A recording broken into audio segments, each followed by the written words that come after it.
Hi, everyone. My name is Shadisha Bennett Brody, and I'm a licensed mental health counselor here at Flagler College.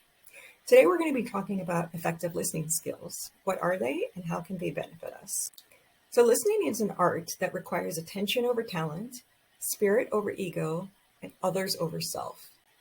Most of us would say that we're good listeners, but the average person listens 20 to 24% effectiveness. That's it. Listening well is a skill, and it requires practice. Becoming an active listener will help you to be successful in the classroom, at work, and in interpersonal relationships. Active listening involves being fully engaged and giving your attention to the speaker, while passive listening is silently listening without showing any reaction at all. Think about the last time that you felt really understood. Usually this happens when the person listening was an active listener. One of the greatest gifts that we can give to another person is to truly listen to what they're trying to communicate to us.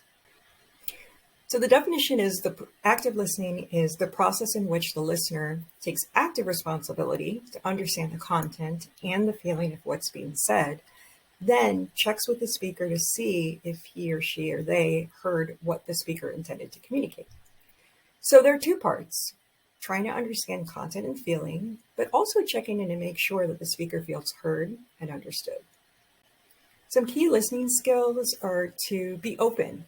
Try to suspend opinions and judgment.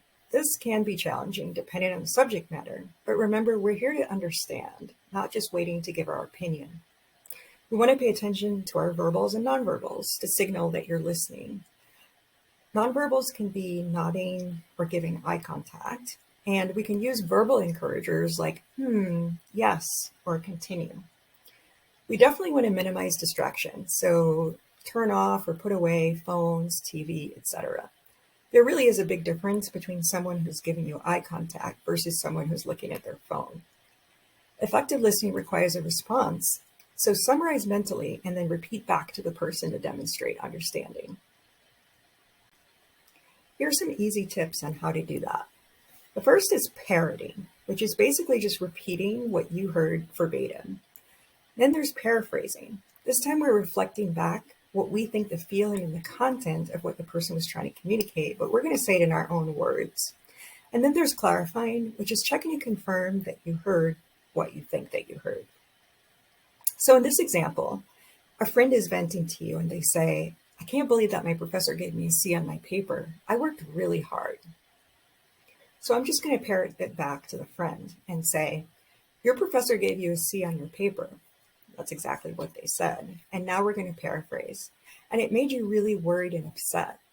I'm reflecting the feeling. The friend didn't use the words worried or upset. And then we clarify by asking a simple question, which is that what you're feeling? So this gives the person the opportunity to explain more if you didn't get it, or to confirm that that is how they're feeling. So it takes practice to become a better listener. So spend more time listening. Resist the temptation to interrupt, even if you think you know what the person is going to say.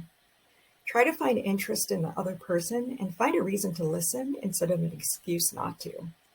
And stay out of the way, which just means asking open-ended questions and not giving advice unless somebody asks for it. And don't fear silence. Listen to what people mean between the lines. Content and feeling are important. Also, it's possible, take notes if you can, because we think faster than we talk. We want to pay attention to our body language, so you want to assume the proper stance. It might be appropriate to lean in, and you definitely want to get on eye level. You don't want to look down on people. Also be aware of your filters, right? We all have different filters, culture, upbringing, gender, things like that. Are there topics that are more of a struggle for us? Are there biases that we have that make listening difficult? Thank you for taking this journey with me today, and I will leave you all with this quote: "Listening is one of the loudest forms of kindness."